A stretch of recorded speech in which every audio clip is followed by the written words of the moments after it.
기도드리겠습니다. 여러 가지 어려움이 만연하고 많은 사람들의 마음이 편하지 못한 이 시대 가운데서 우리 하나님께서 진정한 피난처가 되어주시는 줄로 믿습니다.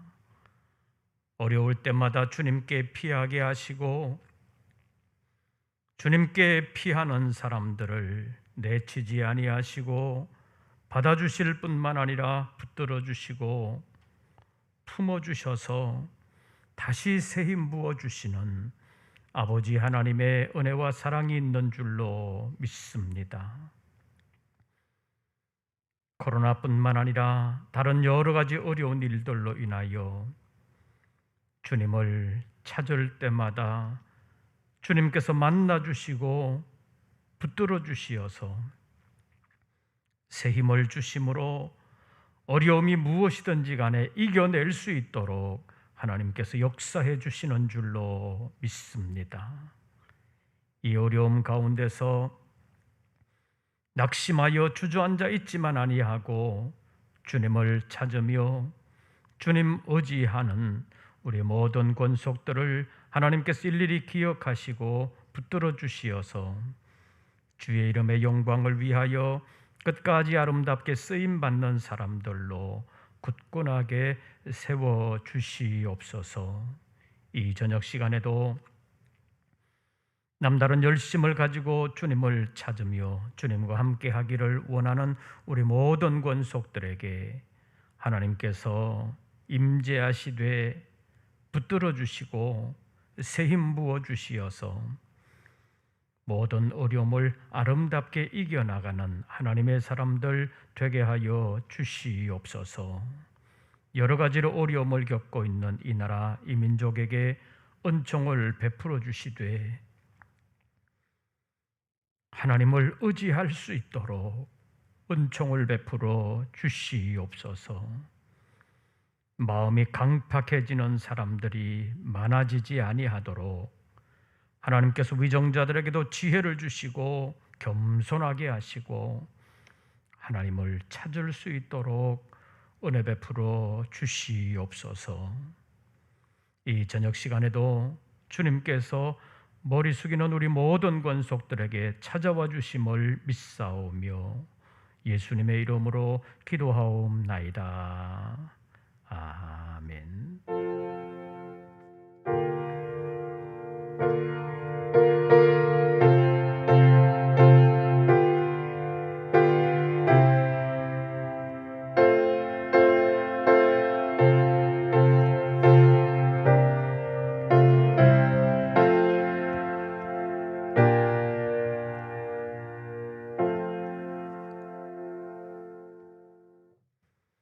하나님의 말씀을 찾습니다. 신약성경 요한복음 제12장입니다. 요한복음 제12장 20절부터 30절까지의 말씀, 요한복음 제12장 20절부터 30절까지의 말씀을 찾으신 줄 알고 제가 봉독합니다. 명절에 예배하러 올라온 사람 중에 헬라인 몇이 있는데 그들이 갈릴리 베세다 사람 빌립에게 가서 청하여 이르되 선생이여 우리가 예수를 배웁고자 하나이다 하니 빌립이 안드레에게 가서 말하고 안드레와 빌립이 예수께 가서 여쭈니 예수께서 대답하여 이르시되 인자가 영광을 얻을 때가 왔도다. 내가 진실로 진실로 너희에게 이르노니 한 알의 밀이 땅에 떨어져 죽지 아니하면 한 알 그대로 있고 죽으면 많은 열매를 맺느니라. 자기의 생명을 사랑하는 자는 잃어버릴 것이요 이 세상에서 자기의 생명을 미워하는 자는 영생하도록 보존하리라. 사람이 나를 섬기려면 나를 따르라. 나 있는 곳에 나를 섬기는 자도 거기 있으리니 사람이 나를 섬기면 내 아버지께서 그를 귀히 여기시리라. 지금 내 마음이 괴로우니 무슨 말을 하리요? 아버지여 나를 구원하여 이때를 면하게 하여 주옵소서. 그러나 내가 이를 위하여 이때에 왔나이다. 아버지여 아버지의 이름을 영광스럽게 하옵소서 하시니 이에 하늘에서 소리가 나서 이르되 내가 이미 영광스럽게 하였고 또다시 영광스럽게 하리라 하시니 곁에 서서 들은 무리는 천둥이 울었다고도 하며 또 어떤 이들은 천사가 그에게 말하였다고도 하니 예수께서 대답하여 이르시되 이 소리가 난 것은 나를 위한 것이 아니요 너희를 위한 것이니라. 아멘.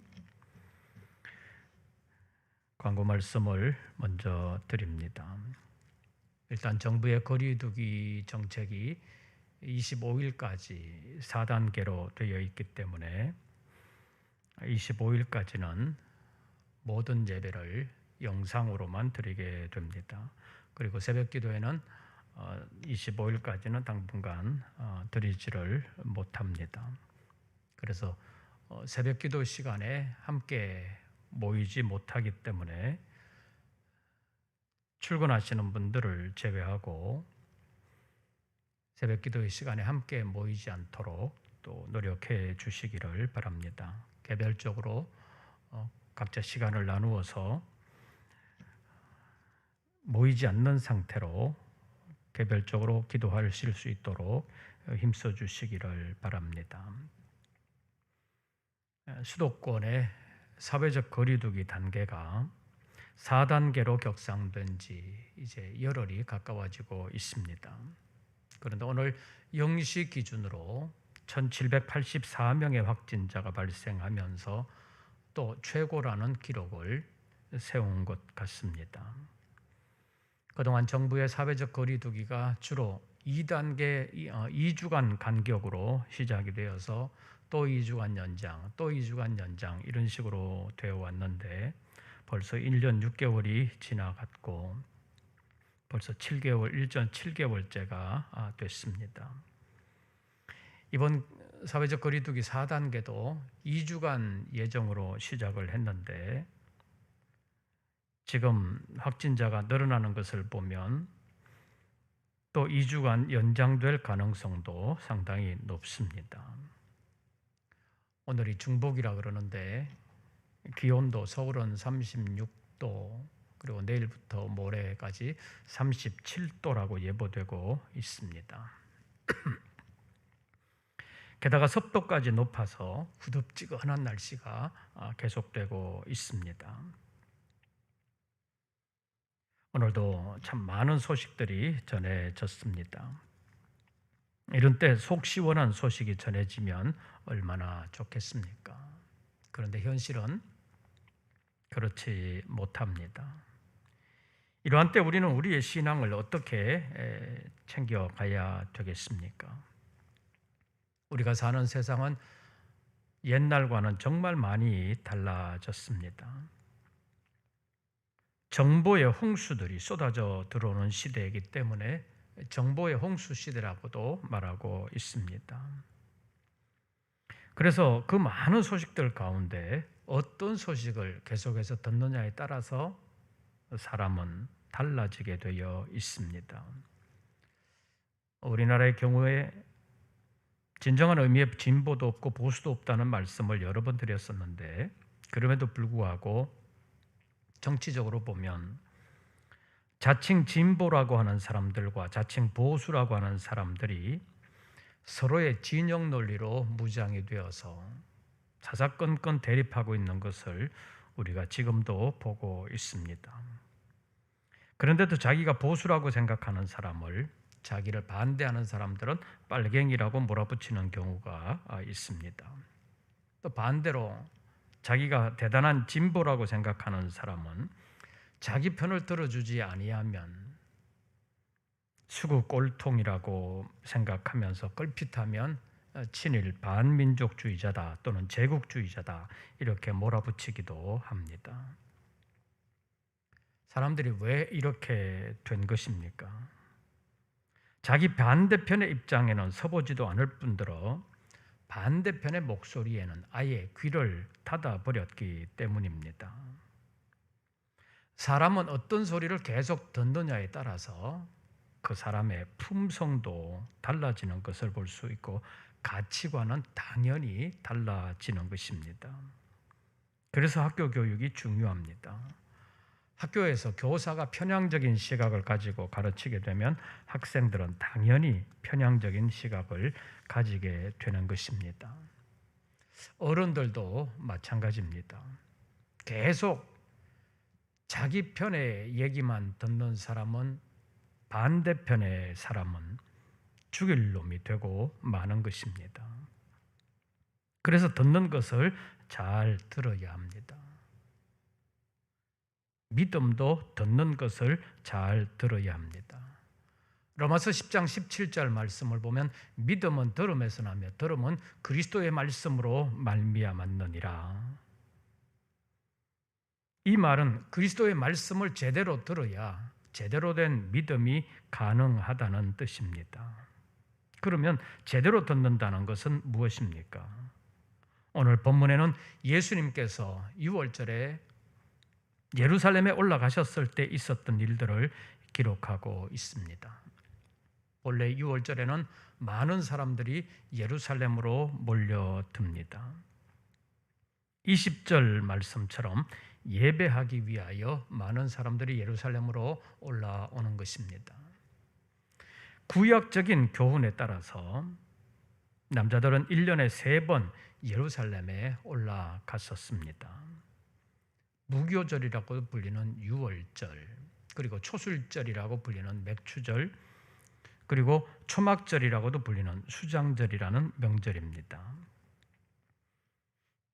현대 신약적인 말로 한다면 기간으로 봐서 부활절, 맥추절, 추수감사절이라고도 할 수 있습니다.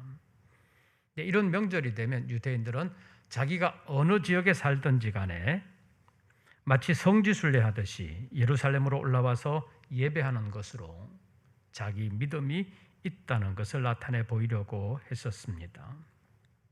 그래서 이런 명절이 되면 곳곳에 흩어져 살던 유대인들이 예루살렘으로 몰려오게 되는데 오늘 본문에 있는 말씀을 보면 명절에 헬라인 몇 사람이 예루살렘으로 올라왔다라고 말하고 있습니다. 그 중에 몇이 갈릴리 베세다 사람 빌립에게 가서 예수님을 만나게 해달라고 부탁을 했고 빌립은 안드레에게 가서 말하고 안드레와 빌립이 예수께 가서 여쭙게 되면서 벌어진 일을 오늘 본문에 기록하고 있습니다. 헬라인 몇 사람이 예수님께 와서 말할 때 예수님께서 오늘 본문에 있는 말씀을 보면 인자가 영광을 얻을 때가 왔다라고 말씀하셨습니다. 인자가 영광을 얻을 때가 왔도다. 인간적으로 보면 예수님의 인기가 올라가고 많은 사람들이 예수님을 찾게 되면서 예수님의 위치가 상당히 높아진 것처럼 보입니다. 그래서 예수님께서 영광스러운 위치에 올라가신 것 같아서 요즘식으로 말하면 예수님께서 마치 스타급 인사가 되신 것 같았기 때문에 인자가 영광을 얻을 때가 왔다라고 말씀하신 것 같습니다. 그러나 예수님께서 말씀하시는 영광은 세상 인기나 대우받는 것을 의미하지 않습니다. 하나님 앞에서의 영광, 즉 하나님을 영광스럽게 하는 영광을 예수님께서 말씀하신 것입니다. 그런데 그것이 이상하게도 예수님의 죽음과 직결된 것이었습니다.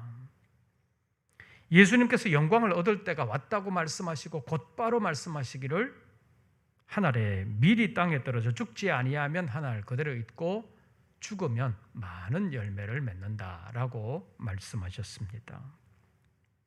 이것은 자신의 죽음에 대하여 예고한 말씀입니다. 십자가 죽음을 통해서 하나님의 이름을 영광스럽게 하실 것을 말씀하신 것입니다. 본문 28절을 보시죠. 28절을 보면 예수님께서 하나님께 기도하는 장면이 있습니다. 아버지여, 아버지의 이름을 영광스럽게 하옵소서, 이렇게 기도를 했습니다. 그때 하늘에서 소리가 나서 말씀하시기를 내가 이미 영광스럽게 하였고 또다시 영광스럽게 하리라, 이렇게 말씀하셨습니다. 그런데 28절에서 이에 하늘에서 소리가 나서 이르되, 이렇게 표현하고 있는 것에 주목할 필요가 있습니다. 분명히 하늘에서 소리가 있었습니다. 그 소리의 내용이 28절 하반절에 기록되어 있습니다.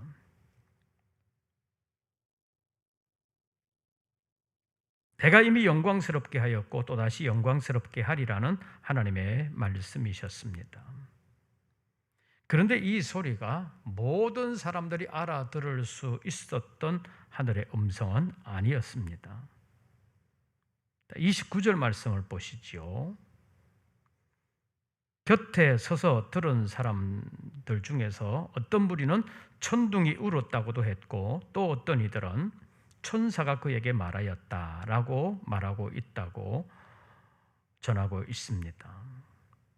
그러니까 예수님은 하늘의 음성이 하나님의 음성이라는 사실을 알았고 그 내용은 내가 이미 영광스럽게 하였고 또다시 영광스럽게 하리라는 것을 예수님은 확실하게 들으셨지만 다른 사람들은 소리는 났지만 그 소리가 무슨 뜻인지 하나님의 음성으로 또는 사람의 음성으로 알아들을 수 있는 음성으로는 듣지를 못했다는 말입니다. 그래서 천둥이 울었다고도 하고 또는 천사가 예수님께 말씀하셨다, 이런 말을 하는 사람들도 있었다는 것입니다. 그러니까 소리가 난 것은 확실한데 무슨 소리였는지는 옆에 있는 사람들은 잘 몰랐다는 것입니다. 이런 일은 비단 여기만 있는 것이 아닙니다. 청년 사울이 예수 믿는 사람들을 잡아오기 위해서 다메섹으로 가는 도상에서 부활하신 예수님의 음성을 들었습니다. 분명히 이 청년은 들었습니다. 사울아 사울아 네가 어찌하여 나를 박해하느냐, 이 음성을 들었기 때문에 청년 사울은 주여 누구십니까? 라고 물었습니다. 그래서 이 청년은 나는 네가 박해하는 예수다 라는 음성을 들었습니다.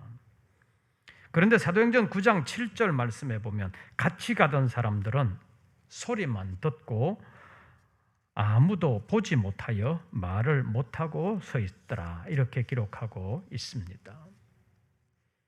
그러니까 같이 가던 사람들은 무슨 소리가 난 것은 알았지만 그 말의 내용, 소리의 내용은 잘 몰랐다고 말할 수 있습니다. 예수님께서 요한에게 세례를 받고 올라오실 때 하늘에서 이는 내 사랑하는 아들이요 내 기뻐하는 자라는 말씀이 있었습니다. 그 소리가 났을 때도 마찬가지였을 것입니다. 성경에는 하늘의 음성을 들었던 사람들의 기록이 많이 나와 있습니다. 옛날 선지자들은 거의 하나님의 부르심을 받았고 하나님의 음성을 듣고 선지자로서의 사역을 시작했습니다. 그러나 그때 누가 옆에 있었다고 해서 다 같이 듣는 경우는 극히 드물었습니다. 하나님께서 하나님의 사람으로 쓰실 사람을 특별히 부르시는 경우가 많았기 때문입니다. 그러나 하나님께서 일꾼을 부르실 때 반드시 어떤 음성이나 환상으로 항상 부르시는 것은 아닙니다. 특히 신구약 성경이 완성되고 난 이후인 지금에는 더더욱 그렇다고 말할 수 있습니다.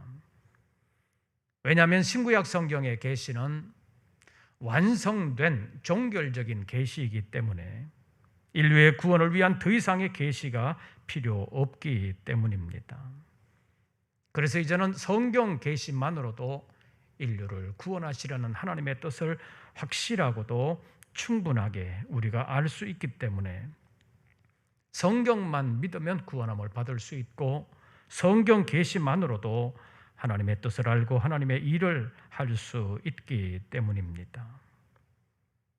단지 다른 점이 있다면 성경을 통하여 오늘 나에게 주시는 하나님의 음성을 듣느냐 듣지 못하느냐에 따라서 우리의 신앙이 크게 진보할 수도 있고 그냥 그 자리에 멈춰 있을 수도 있고 아니면 퇴보할 수도 있다는 것입니다. 그래서 우리에게 필요한 것이 무엇이냐? 성경을 통해서 그리고 이 세상에 전개되는 많은 일들을 통해서 하나님께서 지금도 일하고 계신다는 사실을 발견해야 합니다.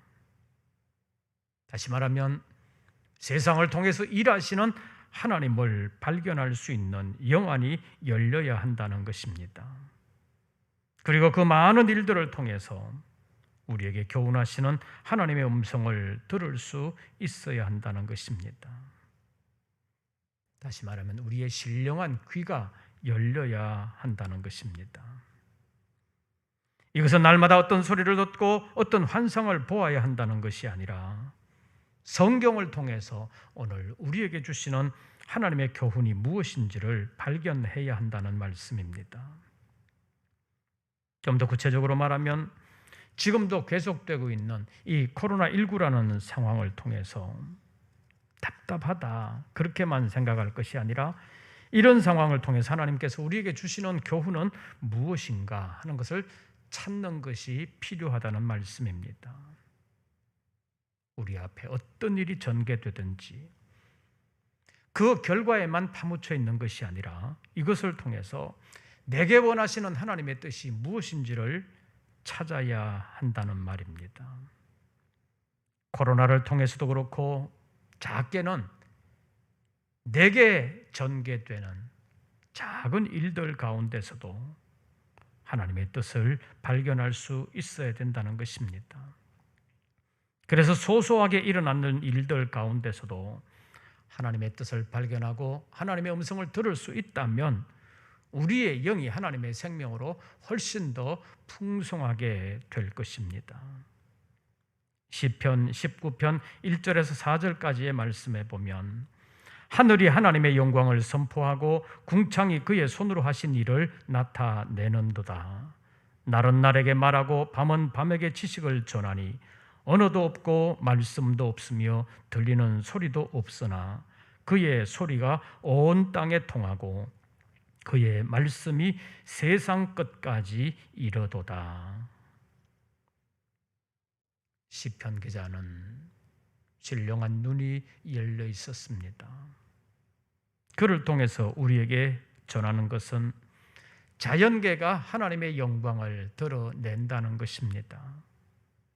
그리고 날은 날에게 말하고 밤은 밤에게 지식을 전한다고 말하는데 언어도 없고 말씀도 없고 들리는 소리도 없지만은 그의 소리가 온 땅에 통하고 그의 말씀이 세상 끝까지 이른다고 가르쳐 주시고 있습니다. 길가에 돋아나 있는 풀 한 포기에서도 하나님의 아름다움을 발견하는 사람이 있습니다. 우리가 무심코 흘려버리는 새소리에서도 하나님의 사랑의 음성을 듣는 사람이 있습니다. 그래서 하나님의 뜻은 마치 공중분해되듯이 없어지지 아니할 뿐만 아니라 세대를 넘어 다음 세대로 넘어오면서 오늘 우리에게까지 오게 되었다고 말할 수 있습니다. 그 시대마다 하나님의 뜻을 발견한 사람들에 의해서 같은 시대의 다른 사람들에게 전하여졌을 뿐만 아니라 다음 세대에 또 전하여져서 오늘 우리에게까지 내려왔다고 볼 수 있습니다. 그래서 세상에 우연은 없다는 말이 있습니다. 어디에나 누구에게나 하나님의 섭리가 있다는 말입니다. 지금 우리는 정보의 홍수 시대를 살고 있습니다. 너무나도 많은 소식들이 전해지고 있습니다. 다시 말하면 너무나도 많은 소리 가운데 우리가 살고 있다는 말입니다. 시편 기자가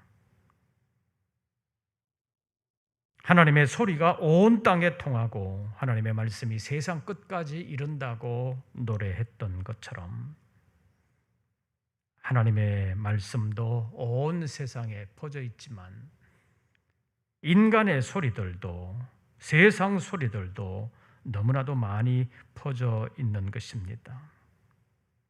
그래서 우리는 그 많은 소리 가운데 살고 있습니다. 사람의 음성도 음파로 또는 저음파로 또는 유선으로 또는 무선으로 정말 많이 퍼져 있습니다. 사람이 알아들을 수 없는 소리들도 많이 있고 자연에서 나는 여러 가지 소리들도 있습니다. 온갖 소리들이 우리 주변에 있다고 말할 수 있습니다. 지금 우리 눈에 보이지 않지만 온갖 전파들이 떠다니고 있고 우리 귀에 들리지 않지만 그 많은 소리들이 또 지금 우리 주변에 있다고도 말할 수 있습니다. 그런 소리들과 일어나는 많은 일들을 통해서 하나님은 지금도 말씀하고 계십니다. 그래서 우리는 하나님의 음성에 귀를 기울여야 된다는 것입니다. 어떤 신비주의자가 되라는 것이 아니라 오늘에 일어나는 일들 속에서 하나님의 뜻을 찾고 하나님의 뜻을 이루어가는 사람이 되어야 된다는 말입니다. 하나님은 지금도 일하십니다. 요한복음 5장 17절에서 주님께서 이렇게 말씀하셨습니다. 내 아버지께서 이제까지 일하시니 나도 일한다. 하나님은 일하시는 하나님이십니다. 그리고 하나님은 지금도 말씀하시는 하나님이십니다. 성경을 통해서 주로 말씀하십니다. 성경을 통해서 하나님의 음성을 듣고 성경을 통해서 하나님의 뜻을 깨닫고 성령을 힘입어서 하나님의 뜻을 이루어 드림으로 하나님과 동행하면서 하나님을 기쁘시게 하는 우리 모든 권속들 되시기를 바랍니다. 소리의 홍수, 정보의 홍수 속에 살면서 제대로 들어야 될 것을 들음으로 하나님의 뜻을 발견하고 듣지 말아야 될 것을 듣지 않는 가운데서 혼란을 겪지 아니하고 믿음의 확신을 가지면서 이 시대를 올바르게 살아드림으로 시대 속에서 하나님의 뜻을 이루어가고 하나님과 동역하면서 하나님이 기뻐하시는 삶을 아름답게 살아드림으로 주님 앞에 설 때 잘했다고 칭찬함을 받는 우리 모든 권속들 되시기를 주의 이름으로 축원합니다. 기도하겠습니다. 이 저녁 시간에도 주님 앞에 머리를 숙이는 우리 모든 권속들을 찾아봐 주실 뿐만 아니라 신령한 눈과 귀를 열어주시어서 하루하루의 삶 속에서 역사하시는 하나님을 발견할 수 있게 하시고 하나님의 뜻을 함께 이루어 감으로 하나님을 기쁘시게 하는 자라 하는 인정을 받는 우리 모든 권속들 되게 하여 주시옵소서. 세상의 시끄러운 소리들만 들으면서 혼란 중에 어려움을 겪는 많은 사람들 있습니다. 우리에게 주님 말씀하시고 주님께서 우리의 눈을 열어주심으로 주님의 뜻을 깨닫고 주님의 음성을 듣고 주님과 동행하는 저희들 되게 하여 주시옵소서. 많은 소리 가운데서 주님의 음성을 듣고 진행되어 가는 많은 일들 가운데서 주님의 일을 발견하여 주님과 늘 함께하는 우리 모든 권속들 되게 하여 주시옵소서. 예수님의 이름으로 기도하옵나이다. 아멘.